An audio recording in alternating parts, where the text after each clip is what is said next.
Hi guys, Ralph here. Now today we're going to be doing a retrobrighting and a little bit editing of my original video with Lego.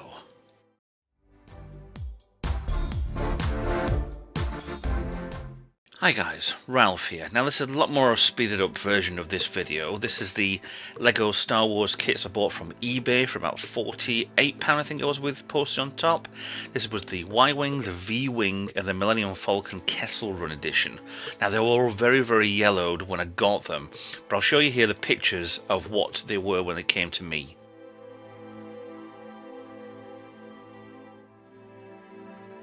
So yeah, they were very yellowed when they came. That's usually down to the white plastics being stuck in the sun. So there were parts on this that were part in the sun, part out of the sun, unprotected. Now the method I'm using at the moment, I've tried and tested, it's with the Bee Blonde stuff, and basically you'll put it in a plastic bag, which is a food freezer bags. You'll then put it in the sunlight with the Bee Blonde and the parts, seal them in, the heat will get you there, and the sun and the heat and the peroxide will obviously make the yellowing come out. Now what I'm doing is, obviously I bought the whole thing, the kits, but they were missing some figures, so I bought the figures separately anyway. What I want to do in a second is get a box. There it is, and I want to put the box and I line the interior with as much silver foil as I can get away with, just to try and reflect the UV light around the box and around the actual pieces of Lego. Now this is an easy enough test that people have already done before anyway. Just make it a lot more brighter in there. So I have it is a plant growing lamp. There's nothing drug related with this. This is literally just a growing lamp that you use for growing plants. Great. So what I've got here is a couple of bags. I'll be putting gloves on, obviously, because this does bleach your fingers. It will not harm, well, it probably will do if you do it in huge doses, but I'm putting quite a few blocks in double bagged and trying with the Bee Blonde and sealing in the bags. Now what I will do obviously is agitate the Bee Blonde quite a lot, and then should hopefully cover everything. The problem with this way, it is quite messy, so it is good for keyboards, but for the amount of parts and the size of the parts that there are, I'm not fully convinced with this. But at this time of doing this, I put 2 in there. There were going to be 8 bags in total. So the UV light's there. It's a full spectrum UV light, and I'll get it plugged in, turned on, and that will then glow. It looks pink. It looks really nice colour pink. And I left this for days. And this is the time I started, 2 p.m. on the Saturday. Here it is with everything turned off. Everything is glowing pink. It is nice. It is working. Next day comes along, and it's not really working as well as I thought, but you have to agitate quite a bit of it anyway, just to keep things running around, and then you don't get the peroxide burning into certain parts. I mean, yeah, it has worked a bit, as long as there's heat involved in the process. The UV lamp and the reactions with the peroxide do create a little bit of heat. There's no fire, it just creates quite a warming effect. But with there, I found out that the bags were starting to leak a little bit, so it's not that easy to do. So we then went to cleaning this first batch. My problem is the blue that I just showed just then was properly bleached. White pieces, light grey, dark greys are fine. The blues are not a good idea, because that just killed it completely. The biggest problem I had with the Bee Blonde is it gets everywhere. It took a good few, I think 3 or 4 days to get this far, but it was so difficult to clean, and it got into every single part of a Lego brick, and it was an absolute nightmare to do. So we changed as tact. We got liquid peroxide. 12% again, it's food safe.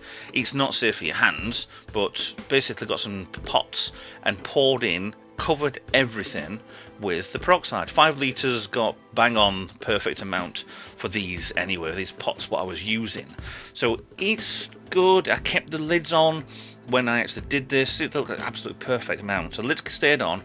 Problem with this is when the heat gets to it, it will kind of expand and will not help anything. But I think we had one of these where the actual pot popped up a little bit, but there is definitely heat there. The reflection from all of the silver foil around it did get round and didn't get full underneath, but you have to agitate same as the bee blonde.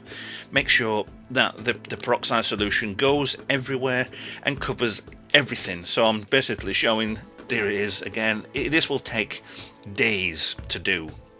So we're on to yet another day, and probably another week afterwards, and it is actually really, really well. It could probably done with a little bit longer. The tops of those plastics are domed, and there is heat in there.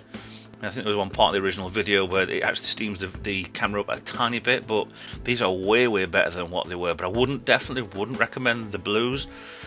The proper colours on these really don't do that well, so that's a little bit of a problem with them. If you are trying this at home, I would recommend going a lot further than I did. There's a lot of the grey pieces there which absolutely come out perfectly. A couple of them that actually got too light, but I think part of the model kit, when it's all been done, I don't think it's an issue. I did now get even further into doing the retro brighting. This took probably either 12 days or 2 weeks, but everything that I thought wasn't yellowed enough, so I took out a lot of the parts and then put back into peroxide. Eventually the peroxide will fail. It will turn into, well, basically water. It's just hydrogen and oxygen. It's just a more pure, it's not good for you. Let's just say, do not drink this stuff. The one on the right there is actually bubbling quite nicely. So anything and everything doesn't take the print off. That's what the peroxide doesn't do. But these came out exceptionally well. There are a couple of pieces that are in there which could do just a little bit more. But by the time I was at this stage, I'd absolutely had enough. There was nearly 2 weeks done. Parts like that were really yellow. The cowling on one of the engines was brilliant to see the result, but there are issues with it. Anybody doing retro brighting before will know about certain parts being a little bit over the top and sensitive. Actually, I think there I'm actually covering it back in. Oh yeah, because I'm going to take them in the house and clean them and get rid of all the peroxide. It is actually safe to pour down the drain. So what I would probably do is, there's actually the whitening on the fingers, so it's not a good idea to do without gloves.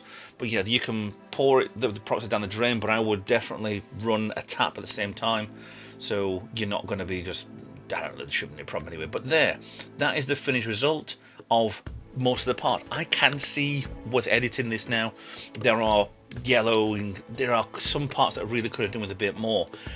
For my process, it's brilliant. That part didn't look good, but it's over bleached because it's a coloured part. It's a bluey grey. But just be careful with stuff like that. The liquid peroxide mix that you can get from Amazon was working a lot better because you could clean and rinse off a lot more than what you could with the actual bee blonde stuff. So I do recommend that better than the bee blonde. So with that done, I'd like to thank you all for watching. Please like, share, subscribe, follow me on social media, consider being a Patreon, consider being a YouTube member to help out the channel as much as you can.